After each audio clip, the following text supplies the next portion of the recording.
Good afternoon. I'm George McKinney from the Oakmont Futures Club, and this is our meeting on residential solar.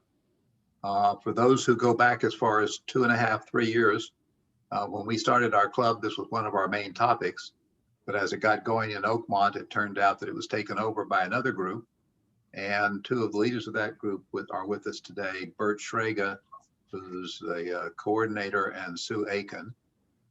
Bert is going to give us an introduction to what residential is happening here in Oakmont, and then Sue is going to serve as the person to monitor questions. So the format today is we have four solar companies who are here going to talk to us about what it means to have solar, bring us up to date with what's going on. Then I've got a few questions I'm going to ask them, and then we're going to go to a question and answer section from all of you. This is being recorded, so if you don't want to have your voice or self-recorded, please don't bother participating. The only way we're going to be able to handle questions, we're now at 102 participants, and so we can't keep an eyeball on all the people who are here. So the only way we're going to handle it is put your questions into the chat. If you type them there, then Sue is going to keep her eye on what's in the chat, and she'll be able to pass on the questions. And if we need clarification, we can always ask you to unmute yourself. Final thing before I turn it over to Bert. 2 weeks from now, we're going to have part 2 of the topic of solar. What we're going to have is a focus on what the country and the state and the county are doing in terms of solar. We'll have someone from Congressman Thompson's office talking about the Green Act. We'll have someone from the PUC and someone from Sonoma Clean Power. So if you're interested in the broader picture of solar, come back in 2 weeks and we'll be happy to see you. Okay, with that in mind, Bert, you want to take a lead off and Sure. tell us what's I'd happening? like to start out by introducing the panel. Graham Beverly with Northern Pacific Power. Do you want to raise your hand? Jeff Matthias with Synergy Solar. Sal Martinez with Tesla. And I'm sorry, Jerry Schaefer with Simply Solar California. And I've got Ben. We got some company. There's 3,208 homes, according to the latest tally, in Oakmont. Yet less than 10% have solar. So a couple of numbers. In 2016, we had 17 total. Excuse me, we had 17 new installations, no storage or no batteries. 2017, we had 26 installs, no batteries. 2018, we had 31 installs, 4 batteries, of which I think 2 were George's. In 2019, we had 47 installs and 10 batteries. And through the first 9 months of 2020, we had 63 installs and 39 batteries, for a total of 261 solar systems, accompanied by 53 storage systems. The Oakmont Residential Solar Program, our primary purpose is education. So that's what today's all about, to educate the 102 people that are listening. With that, I'm going to turn over the questions to George. Okay, so we're going to start with Graham. So let me pull up Graham's stuff he was interested in. There's Northern Pacific. I got to pull that up. Here you go. Graham, you're on. All right. So I'm not seeing those slides. I don't know if everybody else can. Oh, short answer is I haven't bothered sharing them yet. That would help. So that's very helpful. How's that? Yeah, there we go. If you don't mind, I'll just kind of, as I go through these things, I'll ask you to move on to the next one. Yep. First of all, I wanted to thank you guys for having us here and part of this as Northern Pacific Power. Again, my name's Graham Beverly. I'm the Director of Sales. As Northern Pacific Power, we've been in business since 2008. We're located right here in Santa Rosa, locally owned, operated, in-house electricians and installers, really with a focus on Sonoma County and, in our grid. We can go to the next slide. So I wanted just to include a couple of pictures. We have a real focus on the aesthetic, and I know that that's important, to the homeowners as well as the HOA here in Oakmont. So we've got a lot of projects in your community, experience working with the HOA and compliancy. Kind of the takeaway here is that what you're not seeing are conduit runs and different things like that. So it's all about, hiding as much as we possibly can and just making it as clean as we possibly can. We can move to the next slide. Something here, rising energy costs, right? So what we saw in the last year is about an 8% increase from PG&E, with likely, an improved 10% per year for the next 10 years. So this is just kind of illustrating what you guys already know. PG&E's rates are continuing to go up, and this is where solar and battery storage come into play, to help decrease that, creating your own energy. And so we can move to the next slide. Once again, all too aware of these wildfires and the public safety power shutdowns. So I was looking into that. I think you guys experienced in Oakmont alone 9 public safety power shutoffs, 2 of which were longer than 5 days individually. So again, batteries, not just for backup, although that's a big part of it, but also for kind of shifting how you use power. So it's your solar power on demand when you need it, whether PG&E is on or off. And so that's, something that we can go into a little bit more, with questions and things like that. Go ahead and go to the next slide.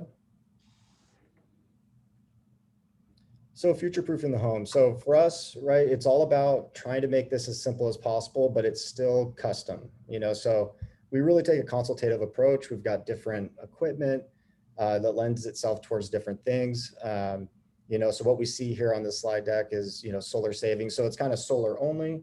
We've got solar and essentials. So solar and small battery. And then we've got savings and comfort. That's solar and a big battery, backing everything up. So basically we can create a system to meet whatever needs it is that you're looking for. What we want to talk about is what those needs are, and then accurately design a system to that.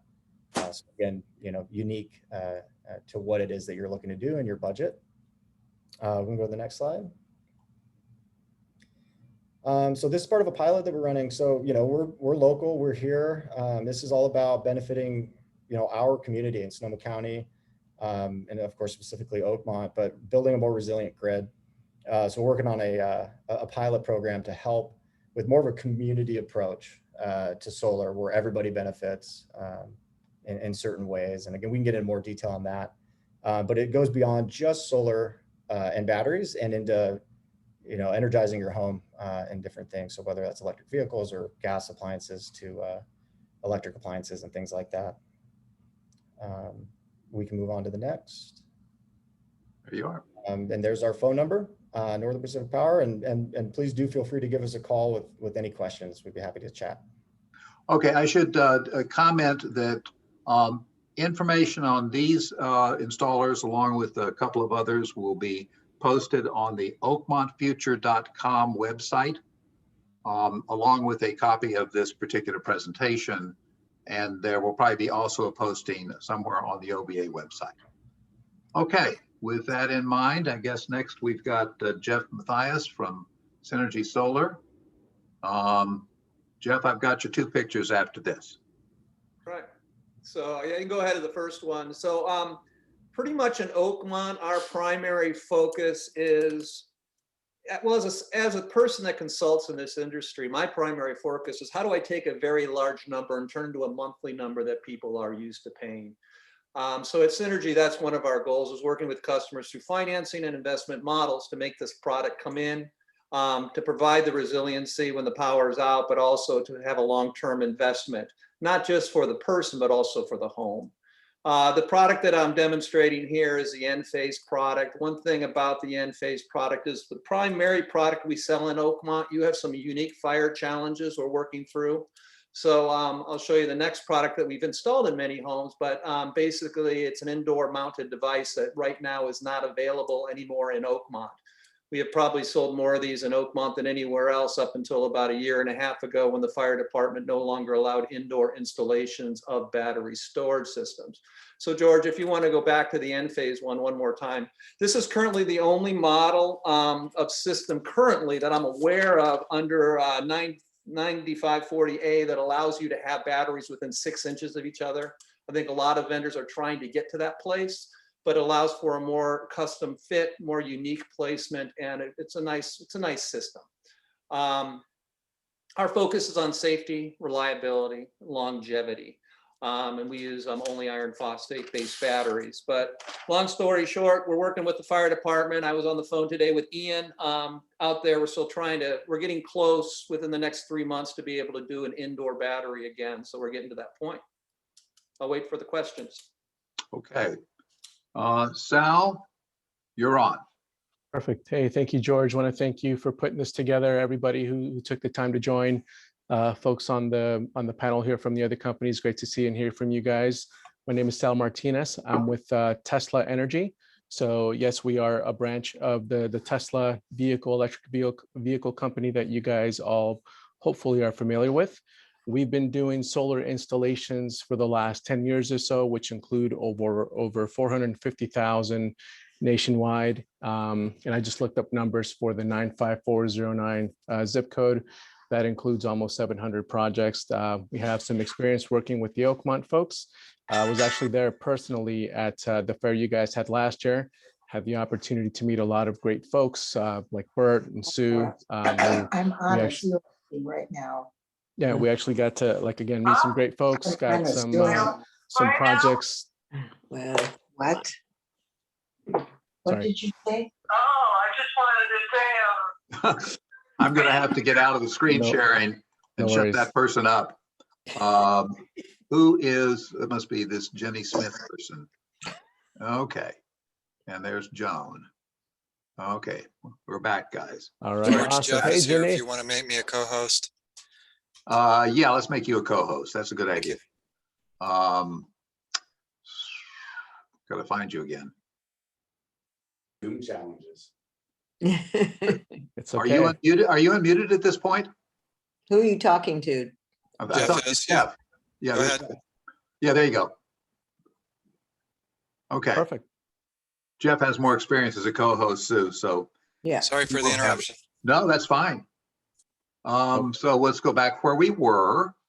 There it is. Sorry to interrupt, Sal. No problem at all. Hey, listen, I work remote and we're on daily Teams meetings and these things happen. It's okay. It's part of the dynamic of the world we live in. So totally okay. Again, happy to see and hear from everybody. I think where I left off was giving some insights as to what we've done, directly with the Oakmont community. I was lucky enough to take a flight down there myself last year and got to visit with a lot of great folks. Got to work with a lot of those folks directly as part of a neighborhood program that we ran that had a special discount incorporated for Oakmont folks, which is something that we plan on doing this go around as well. To give you guys a little bit of insight on the process, and apologies, I didn't have any slides put together. As you can imagine, that type of thing with the company requires legal approval, and that frankly would have taken longer than the time we had to set up the meeting. So apologies there, but I'll be very sure to provide George with all the resources that you guys need to be able to look up, information on our company, pricing, so on and so forth. Here at Tesla, we're all about making the process upfront and through the course, through the installation, as seamless as possible. We're very transparent with our pricing, with our contracts. Everything's available online through our configurator, which is how we go about the initial process, right? So we don't do the traditional in-home visits. What we do instead is we can provide support via phone, where we walk somebody through the configurator, basically be able to answer any questions as we would, from being in someone's kitchen as well, and just guide them through the process of looking at Tesla's recommendation from their home. Just a quick heads up, if anybody has had a chance to look through our configurator, I know that what you see on the website are set system sizes, but just to give full transparency, customization is also something that we fully incorporate and embrace as part of the process. Through the initial part, you have a assigned Tesla advisor who would work with you guys, especially directly through Oakmont, to offer, again, the neighborhood program discount that similar to what we had last year. That person's going to be either Brittany Hovey or myself. She couldn't attend, but she'll basically be in charge of answering any questions, holding, phone consultations with you guys, having you feel really confident and comfortable about our process and products. And then from there, once your project is in the pipeline, we have a team of region experts who are known as project advisors. You would have one person assigned as your point of contact, and then he or she would guide your process through the finish line, from contract signing all the way through installation. So again, the big emphasis with Tesla is just a seamless, just easy approach through the process, through the pipeline as folks go on through, through the installation. Of course, we also offer, as part of the integration, our Tesla Powerwall, which I'm sure some of you folks are familiar with, or know folks who've had that installed within the last couple of years. We have an awesome bundle discount that's included as part of offering it with our solar systems as well. And, I'll close out with, just keep in mind that the Tesla really puts a lot of emphasis on our value, right? We call it the Tesla value prop. So integration with our app, as far as communication with the Powerwall, updates, things like that are really what we bring to the forefront. Aesthetics are a big thing for us as well. The mounting hardware that we use is proprietary. We're very proud of it, especially showcased within roofs like you guys have in Oakmont that have the asphalt shingles installed. And then, lastly, our price is very competitive. Price per watt, $2.01. It's what you see online. So that's something that we put heavy emphasis on as well. Okay, thank you, Sal. Let's now go to Simply Solar. You want to tell us briefly what I'm looking at here, and then we'll turn on your video. This is the Oakmont local Poppy Bank. It's a project we just recently got completed and commissioned within the last couple, 2 or 3 weeks, with the weather being what it is. But that is a installation that it actually started early on in the pandemic, and with some permitting issues and just a variety of different setbacks, it literally just got done. It's a nice little project there. It's invisible from the street, but very visible to the utility. Okay, so I'm going to run a video that they asked us to run.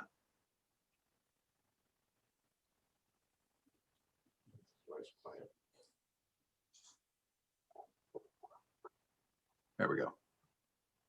Go ahead and turn up the volume in that right corner. Yep. Perfect. Mm. Or not. Before. Worked in the practice run.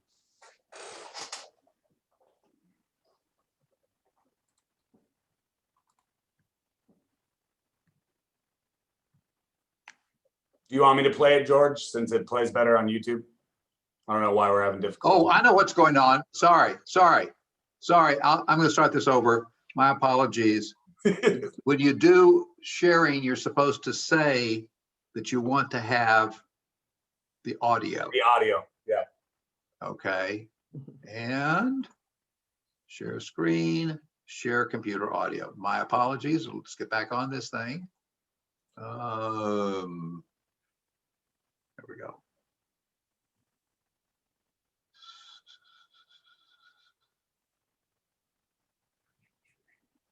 Okay, we're going to start over again, guys.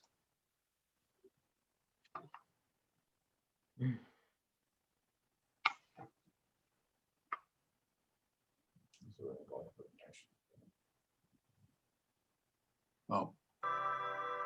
There we go. The environmental reasons for going solar are pretty broad. And of course, I think when people choose to go solar, they definitely understand that it's a positive environmental impact. but I don't think people actually understand how broad that is. And obviously, when you go solar, you're replacing another energy source. So in California and throughout the United States, a lot of our power comes from coal still. People don't realize that. California is charging ahead, trying to get more of their power from renewable energy sources such as solar. But the best way to do your part is, of course, to put a solar system on your roof, and you're directly offsetting 100% of your usage in a lot of cases with a solar system that's going on your roof. These panels are going to last at least 25 years compared to a lot of other energy sources, and they're going to last well beyond that.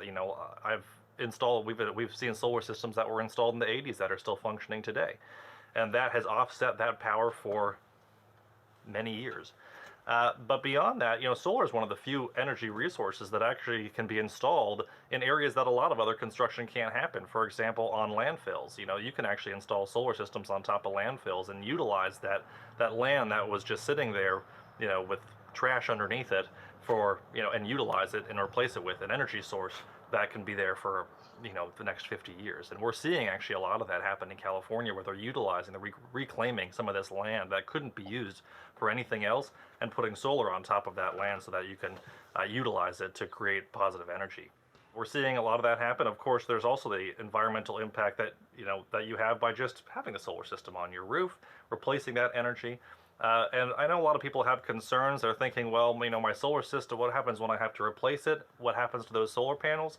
So we actually have done quite a few projects where we've taken off old solar panels from people's roofs and replaced them. And we end up taking those panels and we provide them to either an organization that utilizes them for whatever reason that they have. A lot of these organizations are using them for small off-grid projects out, for little, we've seen them actually being used in ranger stations that are out in the middle of nowhere. We've seen people use these old solar panels for that. We've actually donated quite a few solar panels to schools for education purposes. We've seen people use them for wells that they can't utilize, so the well is so far away from the building that they need a power source for that. So we actually end up taking these solar panels off and reusing them in other applications, because the fact is these panels, they don't just stop working one day, and in most cases they degrade over time, over a period of time. So even a 25-year-old panel is still producing power, and out in the middle of a farm, you can still put 3 of these older panels and it's going to power your well no problem. So I think there's a bit of a misconception about solar panels being stopping functioning after a period of 25 years, when that's not even the case. You really can reuse these panels for a long time, and they can have a positive environmental impact for many years to come.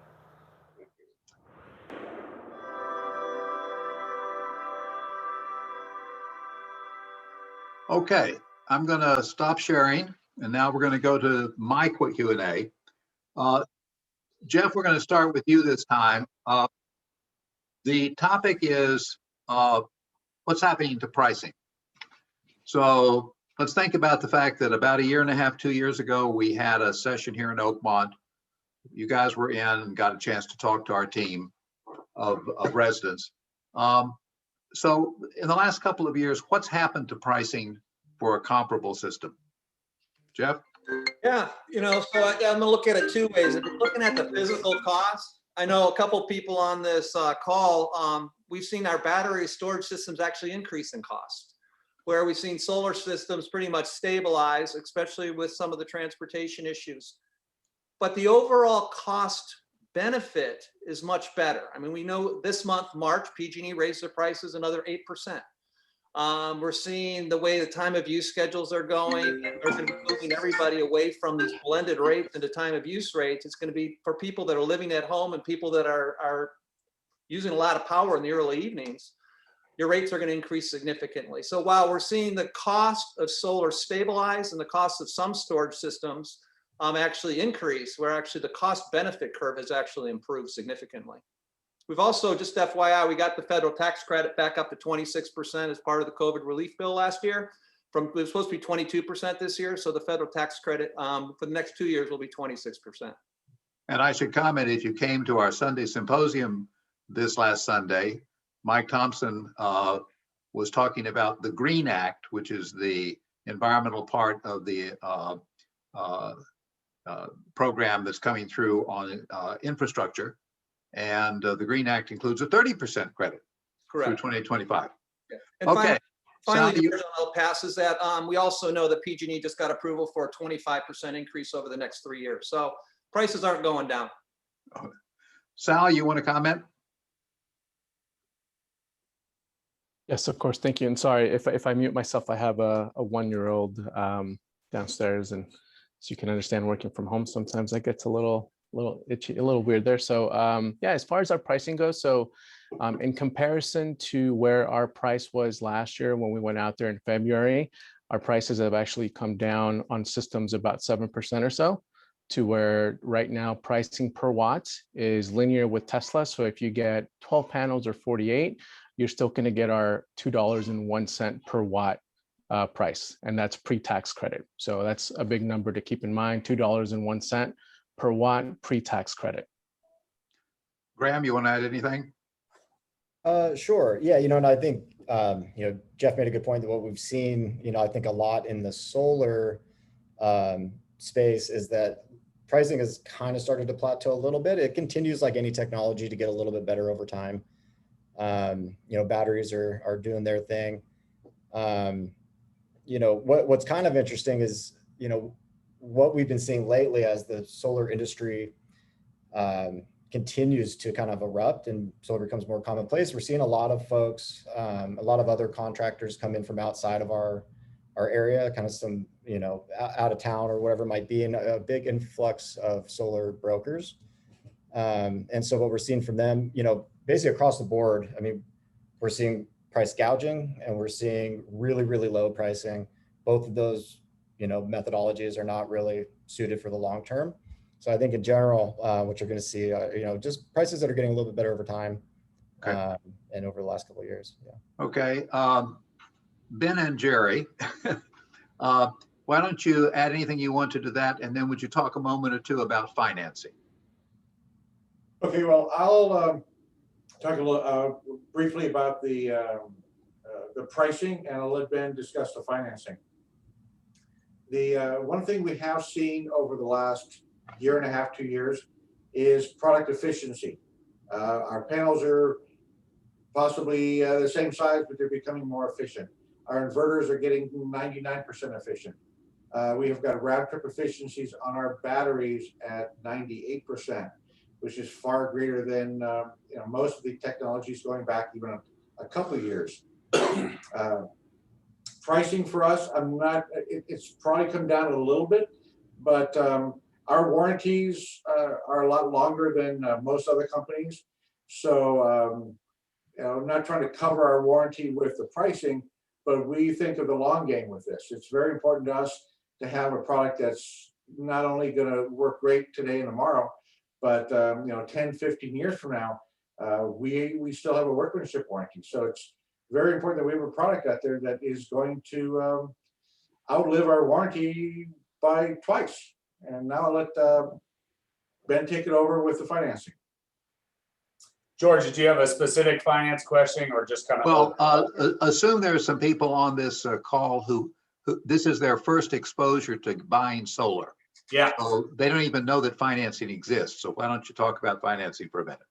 Right. So thanks, George. The biggest thing about financing is, as more so Jeff, Matthias, Graham, Jerry will know because they've been in this area, in this arena for a very long time. There was only one way to finance solar 10 years ago in Sonoma County, and that was Skype or a line of credit. Like that was it. There was not Redwood Credit Union. There wasn't all these other solar loans available. So the biggest thing that's changed the game is not really just the drop in pricing over the last 10 years. It's the options to finance.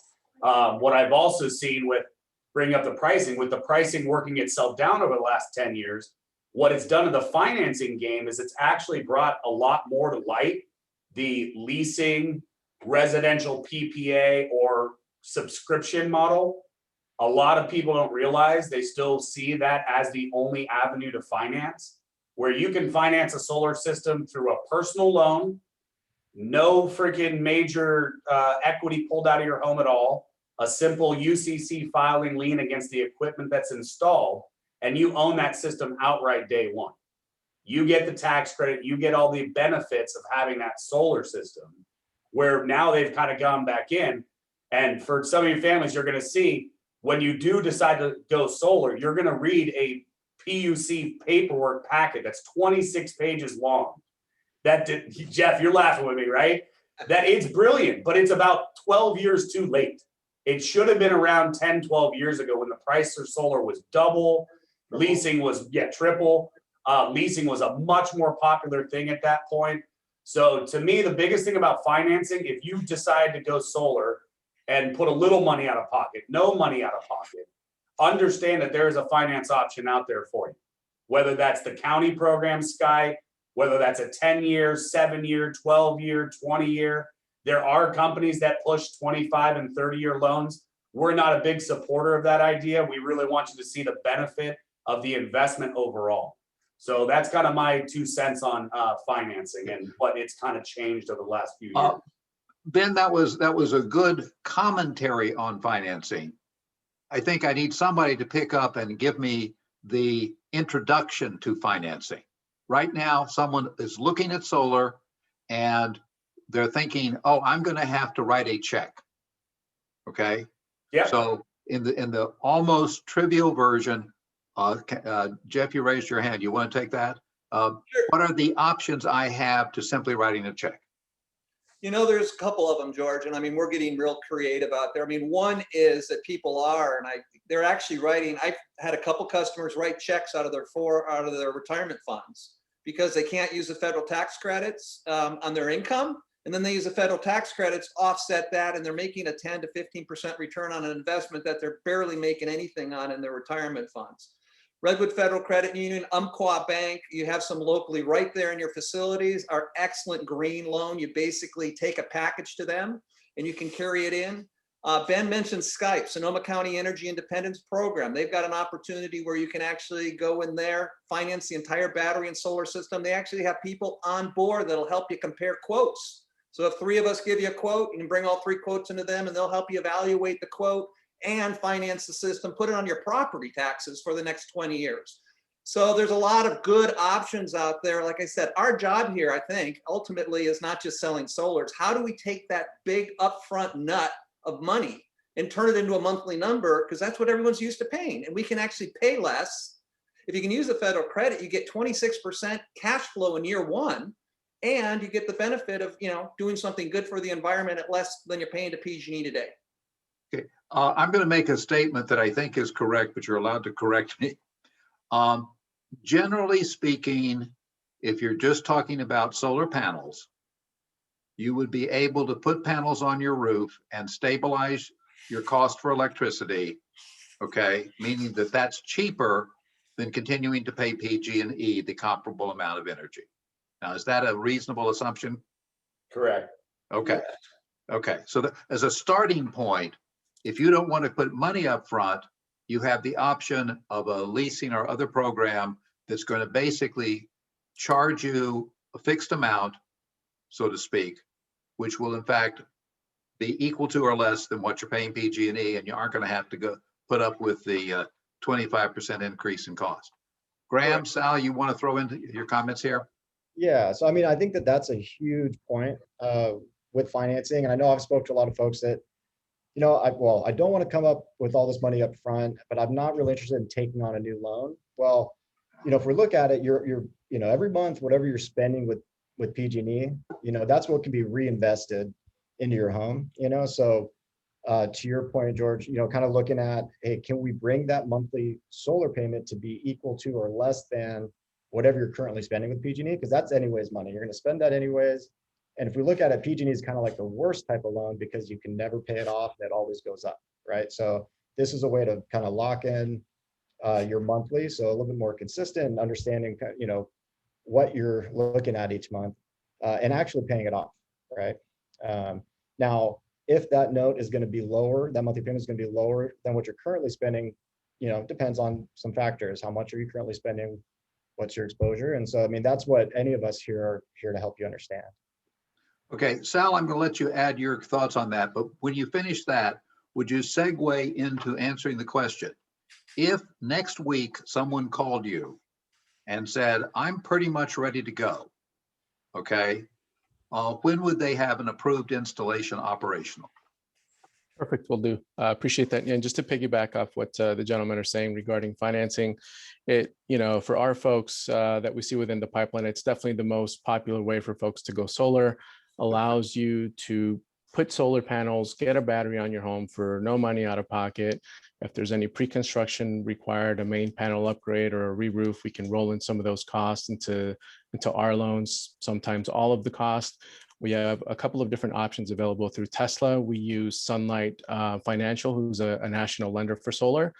They have a 20-year loan and a 10-year loan available. If you go online and look at our website, you can actually see what your 20-year loan payment would be right then and there. And you can do some comparison, just pretty straightforward there. And then segueing into your question there, George. So if someone was to sign up today, on average, we're getting jobs from order to install ready in about 55 to 60 days right now. So taking into account, all the processes that go up front with permitting, so on and so forth, we get jobs from order to install ready in about 60 days. And then at that point, it's just a call from our scheduling team saying, hey, your job is now at install ready. Let's go ahead and open up the books and agree on a mutually agreeable date and time to get the crew out there from Petaluma. Let me expand on that though, Sal, because then there is the whole permitting and approval process carried through to PG&E, turning the switch on. So Right. How much time do I add to the 60 days? If you came in and we found a day, so I'm really saying if we were as aggressive as possible. Right. Okay. And next week was the starting time. When would PG&E say, flip the switch, you're on? Right. It's going to depend as well as if someone has just solar system installed on their house, that the project is going to be a little straightforward with approvals, even with activation as PTO, as we call it, through PG&E. At that point, you're probably looking, I've seen projects installed and operational within 30 days. And then at that point, if you've got 1 or 2 batteries involved, then the approval may take a little longer. I'd say at that point, you're probably looking at anywhere from 60 to 90 days from install to fully operational. Okay. Graham, you want to tackle that one? Sure. Yeah. That was a good point. It does depend a little bit on the system that's getting installed. I think that PG&E and their permission operates have gotten considerably better than what we've seen previously, and then turning things around quicker. It depends on the size of the system and kind of whose desk it lands on over there. But for us, from interest or signed agreement, move forward language to install, we're looking at about 3 to 4 months, and that would be to that daily final permission to operate from PG&E. Okay. Ben, Jerry, whoever wants to tackle that one.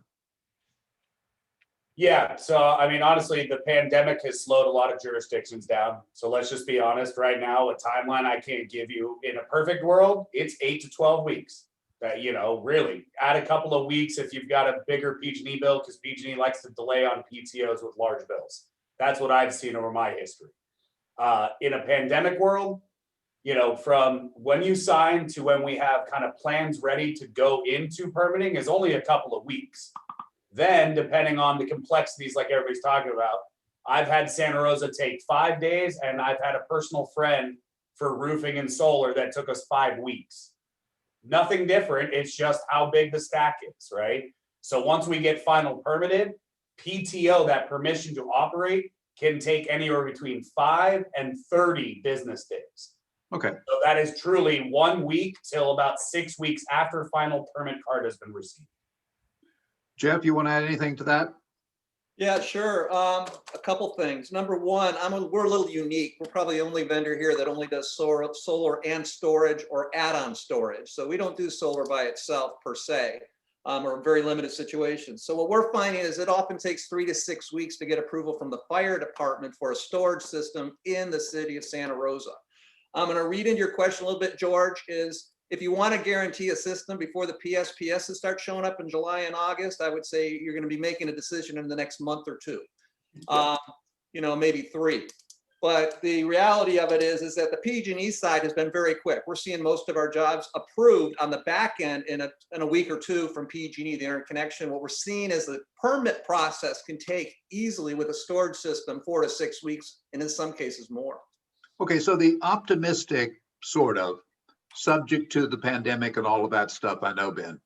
The optimistic I'm hearing is if I want something in this year to be effective, okay, I want to do something in the next 6-8 weeks. Okay, I want to be at the point where I've made a decision and I'm going with somebody and we're moving forward. Does that sound right? Yes. Okay. I agree. Okay, last question, which sounds like Jeff is ready to dig off, to take off on this one, so I'll let him start. How would you approach adding a battery to an existing system? Well, first of all, I think it's important, not all vendors will do that. So it's important to find the vendor. A lot of vendors will only install it on their own existing solar systems, or they'll only install it in conjunction with solar. We're one company that will, because we have a C10 electrical license under the company, we can install a battery onto an existing solar system. So the first step, I think, is really to talk to a couple vendors. I always recommend 3. I think it's a good idea. To look at the technologies that are out there and to make sure the technologies you look, not all technologies. So for example, in our world, if you have a string inverter system, the N-phase system won't work with that.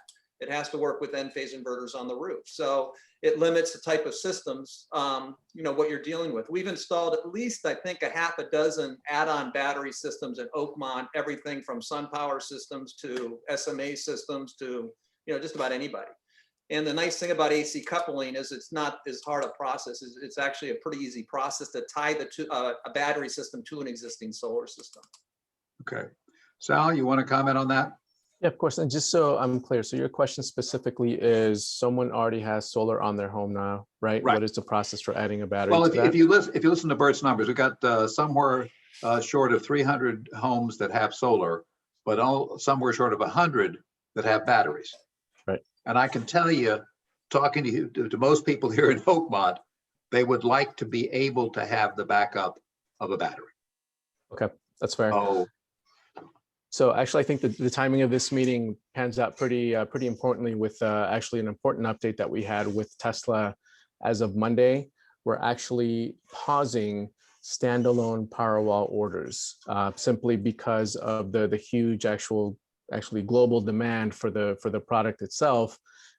We have basically a pretty large backlog to fill for those specific orders. So again, that's for those folks who already have a solar system installed and are looking to get the Powerwall directly from Tesla. We are, as of right now, as of Monday, for the foreseeable future, we have a pause on those orders. So the recommendation from us is explore getting a second system, because right now our timelines are normal if you get just a standard system and include a battery as attached, or going through a certified installer option for Powerwall. okay. So what you're saying is for some time period, because of the total demand, your Powerwalls are only available with a entire system. Correct. Okay, Graham? Yeah, I think actually Jeff made a good point to make sure that, a lot of folks aren't going to retrofit batteries to existing systems. And it's because it's inherently, complex and you're working with a system that you didn't install. And so you definitely want to make sure that, you're speaking to the right folks. And we've got a partnership with the company, and we've got our C10 on staff as well. And so this is the type of thing that we can certainly help with. The other considerations are, again, like what Jeff mentioned, what's your system, what are your system components right now? And what does that couple with? In addition to that, things like your overall production, the system orientation, these are all things that will help, kind of help consider as far as, when are we going to be doing most of the charging of that battery, based on the array that's there, what's your backup strategy? What do you want to keep on in an outage? Is it everything? Is it just a few things? And coming up with the right solution for what's existing and what's important. Okay, Ben or Jerry, either of you want to add anything to that, or are we? Well, I'm going to honestly say, and I think Jeff kind of was going this direction a little bit too, is it depends. There is not one system that works for everything. It's really a matter of looking at the system that is pre-existing to know what can be done with it. There is the AC coupling option. There is also a hybrid AC and DC coupling system, depending on what you're working with. Some of the new inverters, we can tie into a pre-existing system. There's a lot of different options available. Our battery technology, again, lithium iron phosphate for our one of our major battery manufacturers, very stable. It's got a 15-year warranty. Try to find anybody that can match an 8,000 cycle life 15-year warranty on a battery. There's just very, very few out there. So we have a great battery tech. We've got great inverter tech that we can make work. It just depends on the application. One size does not fit all. One application does not work for everybody. Depends on where everything is located. Depends on what the main service panel looks like. There's a lot of depends in this, and we really want to, carefully and deliberately look at the site and figure out what's going to be the best solution.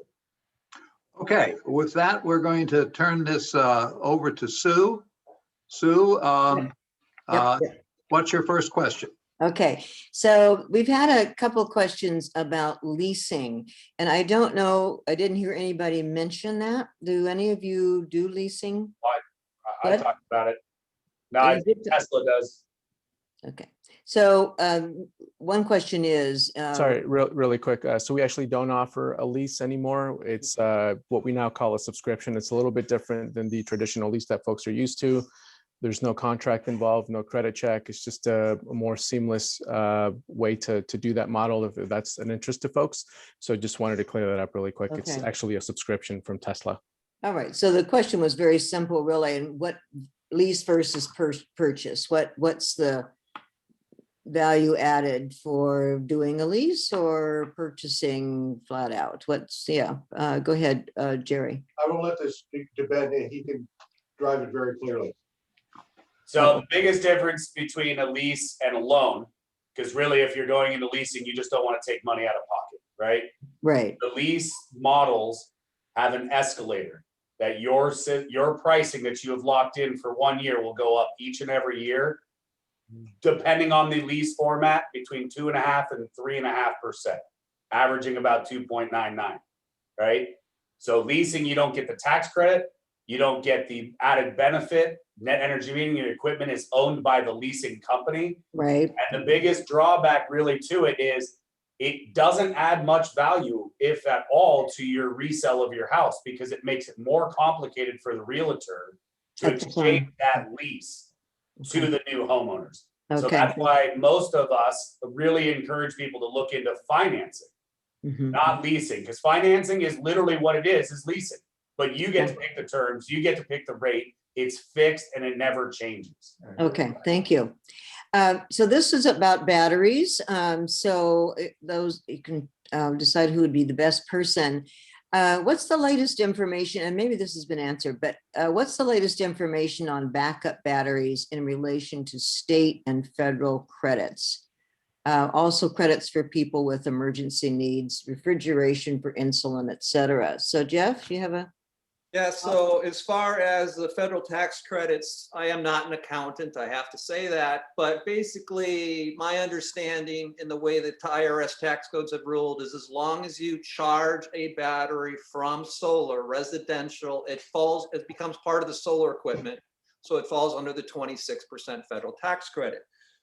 Having said that, if you take a battery and you put it in your house and it's not attached to solar, by default, it isn't going to get the federal tax credit because it is not part of the solar system. Okay. And then I would also say a lot of the state money for the SGIP, I'm very involved with California Solar and Storage. We went after that SB 700 money that a lot of people in Oakmont were able to take advantage of. It took us years to get it.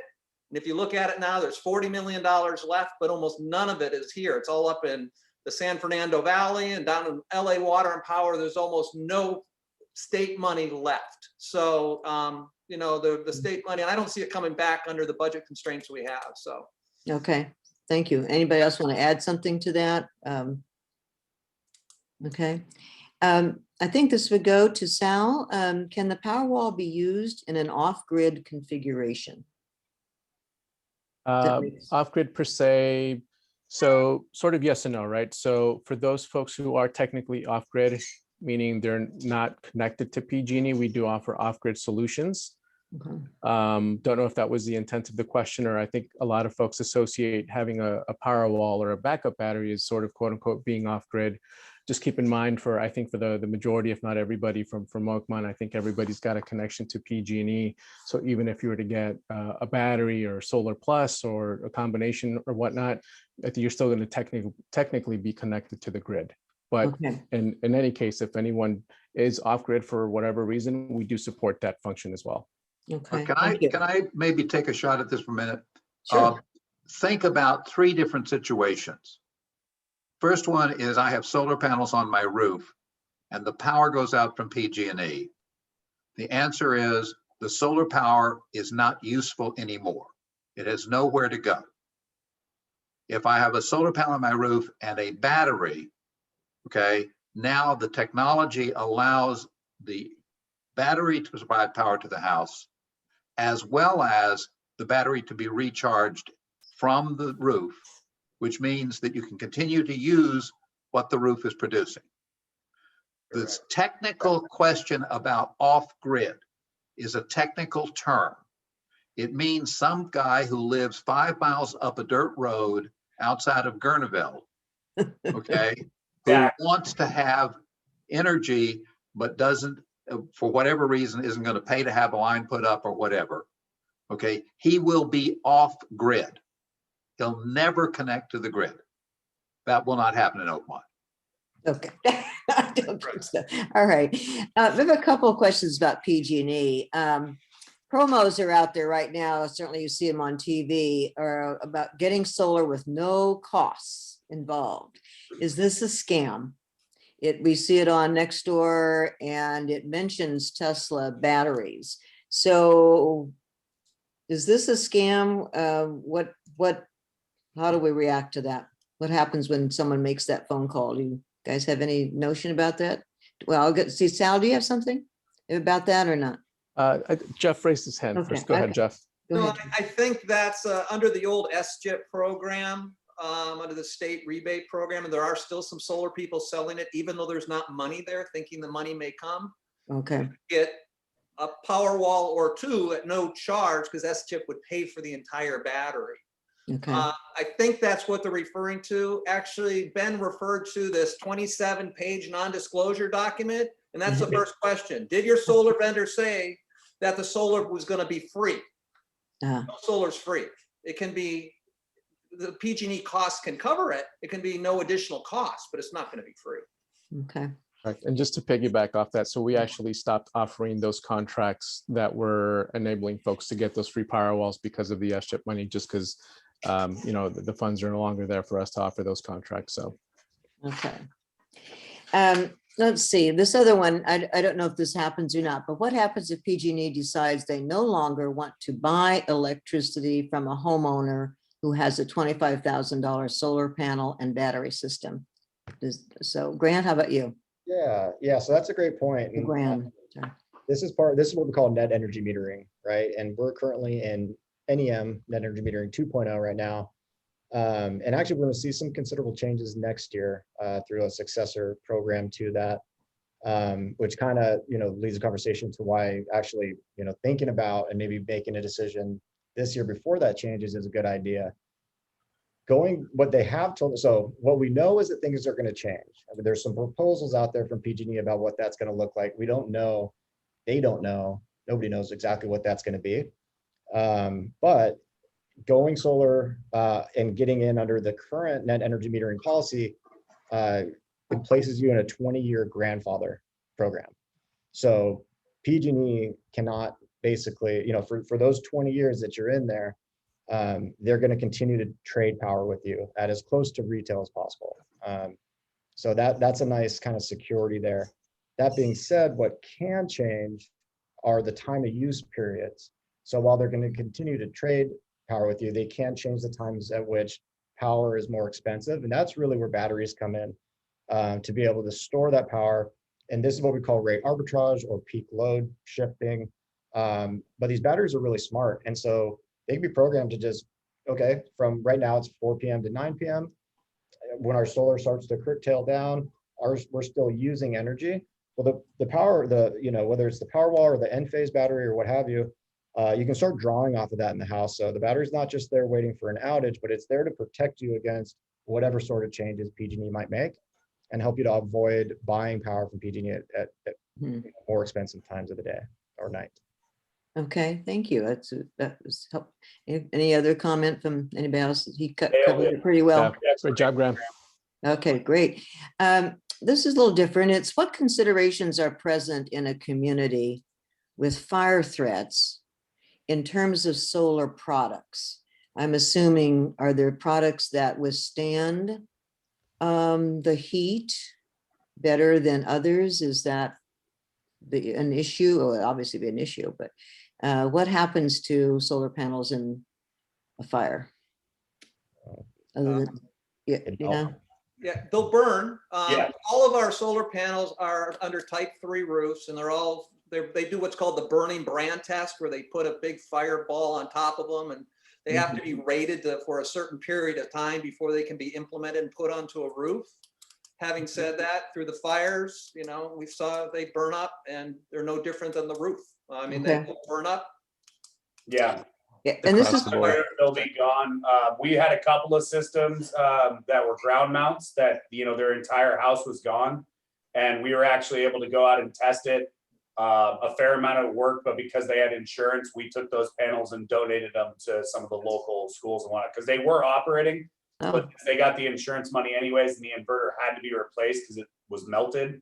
But yeah, if it's on a roof and a fire comes, there's nothing that's protecting anything of that solar panel. okay. Yeah, agreed. And one additional thing, like I said, a lot of the ground mounts did not, but operating here in California in general, we're held to really strict code regulations. So anything really any of us are going to be using or installing is going to be rated basically as safe as it possibly gets. Okay, so this may be a good time to remind people, if I remember correctly, that when you go out and look at someone's roof, you are also looking at the age and state of their roof, right?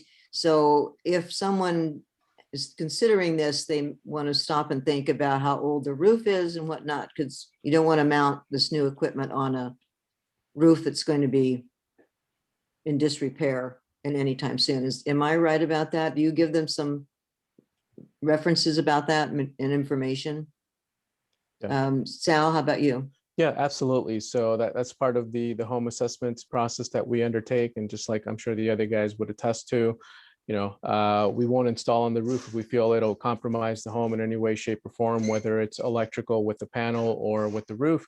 So we always let folks know, hey, here's the situation, here's why you may need to get your roof replaced. And what we do is we at least provide folks an option.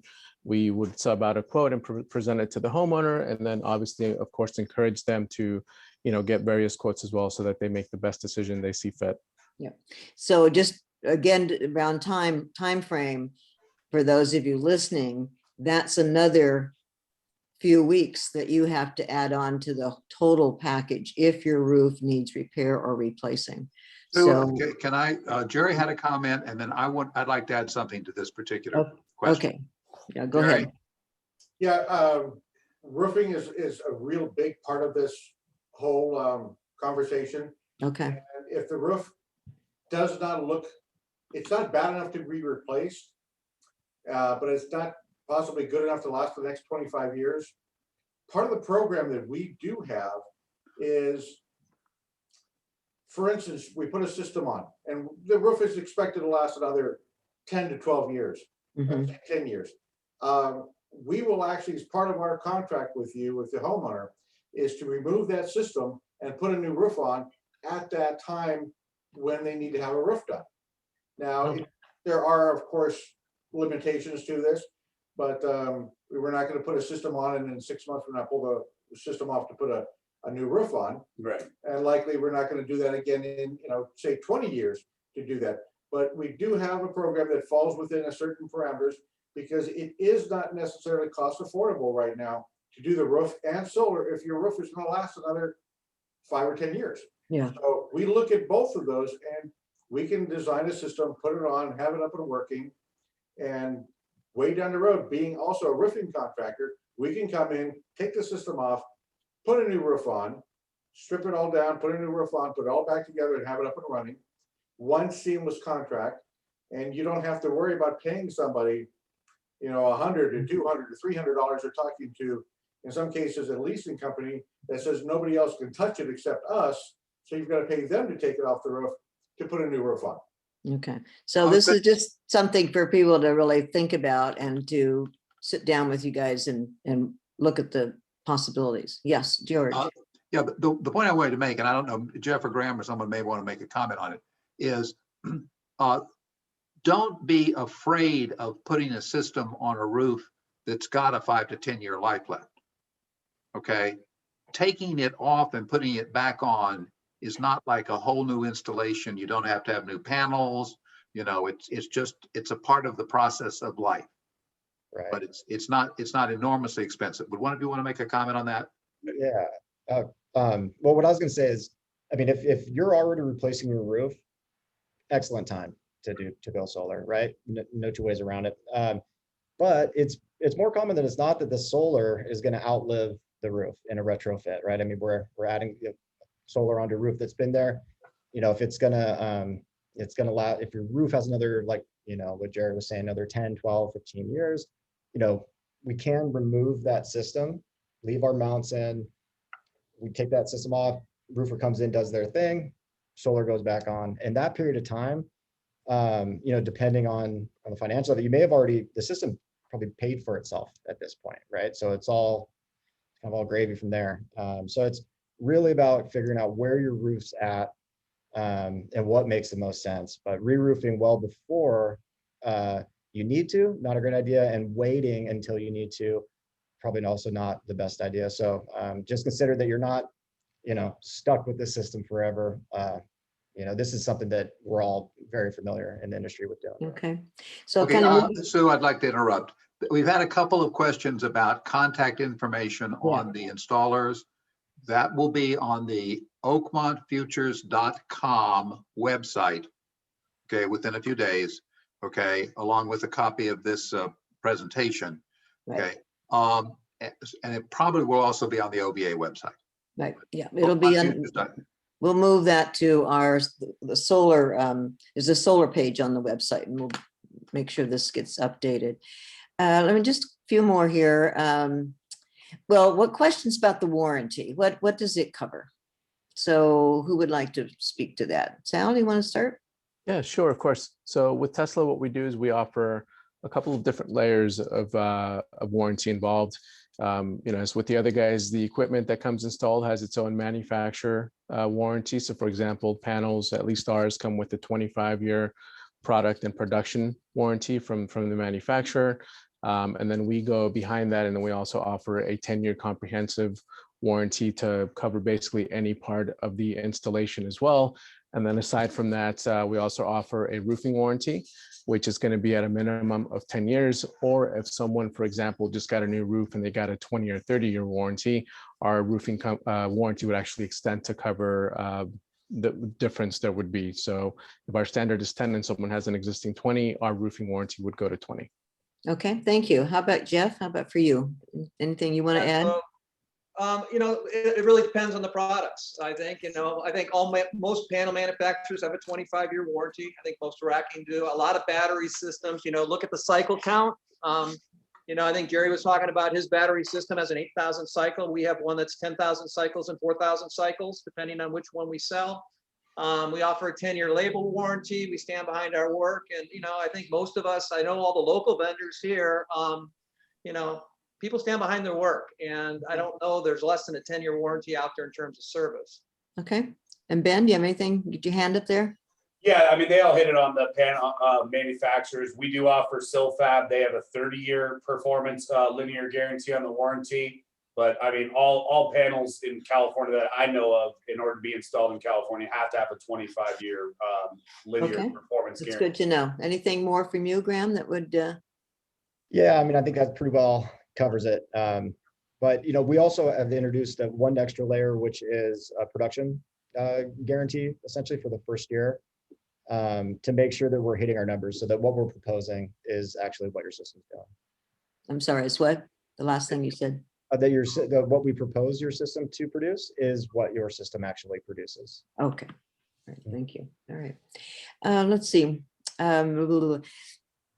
So please ask the reps how the batteries work when PG&E turns off the power during a fire. Could someone kind of go through that? So the fires happen, my power goes off. What happens with the batteries? Yeah, well, I mean, basically, that battery is going to recognize that the grid has gone down. So whether it's a public safety power shutoff, PG&E is actually turning the power off, or it's some unforeseen, there's a accident or the lineman's working on the transformer, whatever it is, no power is now making it to your home. Battery recognizes that in general in milliseconds and will start to power whatever it's, supposed to be powering. So whether that's the whole home or a category, basically what we call a dedicated load panel. So whether that's just the refrigerator and lights and plugs, whatever we've discussed and decided to back up, it's going to start powering those items. And again, and we kind of spoke about this before, but the beauty of that is that you've got the solar and the battery. The way we're looking at that then is that the generator, or the battery is essentially the generator, and the fuel source is the sun, right? So that's just refilling your battery, especially during the day, using it again throughout the night, and then recharging it back up that next day. So you're your own little microgrid, so to speak, in these outage scenarios, and assuming that your battery is sized appropriately, and you should be able to withstand extended outages that way, provided that Okay. All right. Anything else, Sal? Yeah, I think Graham put it great again. Yeah, it's just a seamless transition.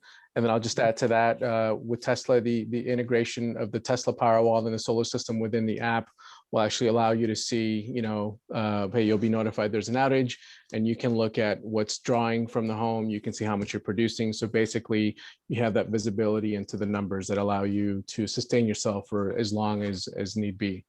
Okay, so I'm going to switch gears here. If a house, its main electrical panel is located inside a house, not on an outside wall, does that panel have to be relocated to an outside wall close to the batteries?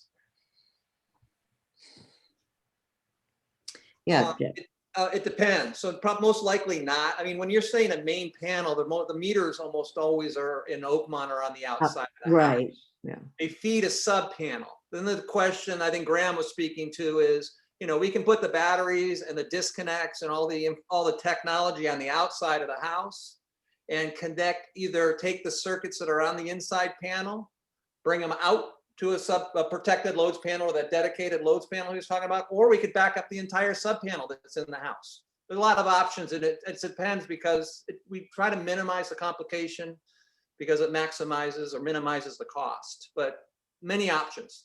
Okay, thank you. When it's smoky outside, will the solar be able to collect and energize? During a fire, we get some tough stuff, Ben. I mean, yeah. Yes, the solar system does operate. I live right in Rincon Valley, so I've been smoked out more than a fair amount of times. Okay. My solar system produces about 30% less when it's smoky and hazy outside. It's just like a foggy, cloudy day. Your production will come down a little bit. So that's why it's really important when you're talking to one of the installers, really understanding, yeah, sure, you can install 8 panels and connect it to a battery, but is that going to function very well in the fall smoke, in the winter, pole gets ran over? So you have to make sure the system is sized appropriate for the battery in the worst case scenarios: smoke season, rainy season, winter season. Okay. Sue, just real quick, I want to piggyback on that. I think it's important. We learned a lot last year. I mean, we had lightning storms in August with almost no light the next day. The glass fire out in Oakmont, when you guys had to bail out of there, literally we had the next day was 4% solar access. We didn't get our normal 30%. It was almost 0. So, a lot of our systems, we size them for no longer 24 hours, now sizing them for 48, 30, 48 longer. Okay. To get past that. Sue, I think we're beginning to get people ringing off. Why don't you pick 2 more questions and then we'll call it an afternoon. Okay. This is kind of a long one here. I'm just going to read it. Here in Oakmont, there are some who have already purchased an EV. What is an EV? Electric vehicle. Okay, thank you. It wasn't a test, that was for me. And others like myself are looking to buy one sometime soon. We installed solar last year without battery, mainly because of the cost of batteries are high, given that power is out just a few times of the year. Yet with the possibility of using the EV to provide this function, what is the opinion of these solar companies? California's approved changes to grid correction rule 21. I think that's another question. So what is your opinion about using the EV to provide the function of backup? Does that make sense? Yes, I'm sorry, Jerry, go ahead. Well, this is not a new question. Going back 15 years, I've been asked this question: can I use my car to charge my house in the event of an outage? Well, sure, but you're not going to recharge your car from that same solar system that you're trying to keep your house going with. And God forbid you run your battery dead in your car and now you have to evacuate. So yeah, now you need a second car. I have never thought it's a good idea. There are startup companies all the time trying to come up and reinvent the wheel to make this happen. Can it work? Yes. Do I recommend it in the event of under normal circumstances? I would say no. If you are at the end of your rope and things are really getting bad and you've got a Chevrolet with a onboard inverter that you can plug in your refrigerator with, well, sure. But when everything goes dead, now you can't even get down to the gas station to put something into your hybrid because you've killed it. Okay. So yep. Okay.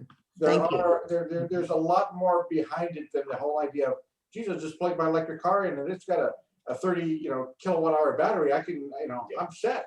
Well, until you're not. Yeah, the shorter answer is it's a terrible idea. Okay, all right. And Jeff, did you want to add anything? I was going to say, I'm actually writing this blog as we speak. It's called Vehicle to Grid. There is not a jurisdiction in Sonoma County that allows this yet. Most of the charging stations aren't bi-directional, which means they can only bring power to the car. They can't send power back. You guys had to evacuate your homes for 5 days. And if you're a lot of these areas, if your car is out and about, they don't let you back in. So it's portable storage isn't the best idea. Okay. I just have one last one then. This is, I think is good. Given my lack of understanding of solar panels and batteries, who can I speak to that's not selling something? So I know, Jeff, you work with you're kind of a professional association, but and the county did have someone on board. I'm not certain that still exists, but do you have some ideas about where one could go to just learn more about solar in general and in a George. Yeah. Yeah, I would say a couple things. Yeah, go ahead. Go to George. All right, go ahead, Sal. Yeah, I was just going to say, look, full transparency, like I said with Tesla, our folks are no longer commission based. We haven't been for a couple of years, which is why we're able to have the competitive pricing that we have.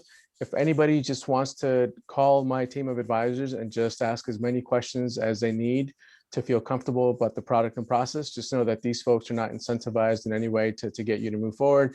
They're just Tesla advisors, and their job is to provide folks with information. And I'll make sure to provide George the information for the team as part of the website information as well. So great. How about you? Well, let's see, Graham, how about you? Anything you want to add there? Yeah, well, I think Ben had brought it up before, but Sonoma County Energy Independence Program, or maybe Jeff, or it had come up. So they, if you go over to them, they're going to encourage getting 3 bids. They hold meetings and educational programs and things like that. And they're not, while they are a lender option, so they've got that, that skin in the game, so to speak, they're not a contractor. They want you to go get some fair quotes and understand your options. So I think that they're a great resource. And again, that's, Okay, and know, say the name. Sue, say the- Sue, say the- can I interrupt? Let's make sure that their contact information is on the website. So when you put together all the contacts, be sure to add the Sonoma County Energy Independence Program. What's the Okay. what's Sonoma County? Energy Independence Program. Yeah. This is paid for by our tax dollars. Okay, Yeah. and they're very good people. Is Back that when who we we had started, a speaker from before? yes, we've had Yeah. a speaker for them before. Okay. Okay, Yeah, so I just want to remind people on the, again, and you'll be put in touch with this, but on the OVA website, under solar residential, there's quite a bit of information there that we gleaned about a year and a half, almost 2 years ago, and it's meant to be educational. So I would encourage you to go there, and this program is probably listed there as well, but we'll just make sure about that. So Jerry, you had your hand up? Yeah. Yeah, for one, I think pretty much everybody that's on this Zoom meeting right now would be somebody good to talk to, regardless if you're looking to buy or not. Also, Jeff was talking about a blog that he has. There are a lot of different ones out there that are basically, open for everybody to read. Okay. We also have on our website, we've got a big section on just educational information for batteries, for panels, Yeah. for cleaning the display on the inverter, a lot of different things. And it's not a site that you actually have to go sign into where we Right. get your information. You don't have to give your personal information. You just go onto our website, click Solar Academy, and there's 50 some odd videos from as simple as how solar Wow. works to financing. And then the other one that I love to encourage people to look at is gosolarcalifornia.org, because it's a government site. Oh. Again, I hate the sites that make you put in information and then you get cold called by 17 different vendors that are supposedly all preferred vendors. Gosolarcalifornia.org, or check out our websites. All of us have information on there. You do not have to meet with a sales rep in order to educate yourself enough. Okay, yeah, so it okay, sounds like and there's quite a bit. I'm gonna wrap us up now. Yeah. Okay, I would add to that last comment, talk to other people in Oakmont who have solar. right. Yep. Okay, there's no better sense of what's working and not working than your own neighbors. And talk to more than one vendor too, right? We heard them say that. Yeah. Okay, I want to thank all the five of you, because I count Ben and Jerry together, for joining us today. And I think this was very informative for us, and I hope it will turn out to be productive for everyone. Yeah, And thank you. as a reminder, finally, 2 weeks from now, we're going to have the next meeting in this sequence, 4 o'clock. And what it is a session that's going to focus on what's happening to solar and other renewable energy nationally, in the state, and in the county. And we will have someone from the Congressman's office. And as you know, he's the main sponsor of the Green Act, which is the part of the infrastructure bill related to this topic. Okay, we'll have someone from the PUC, and we'll have someone from Sonoma Clean Power. Okay, There you go. Jeff, you wanted to add Yeah, something? George, can I ask you to add one more thing to the comment section? And that is, for those of you that have solar or going solar, the solarrightsalliance.com. Sign the petition. It's basically protecting solar advocates so that we don't have these issues that someone brought up earlier around what happens if PG won't let you sell back. It's Okay. called the solarrightsalliance.com. Look at the petition. I recommend anyone that has solar protect your investment and sign it. Thank Okay, you. thank you all. Great presentation. Appreciate it so much. Thank you. guys. Thank you, Bye. everyone. Thanks, folks. Great to see you, Graham. Jeff, pleasure. Yeah, Ben and Jerry. Sal, been a long time, but nice to see you too.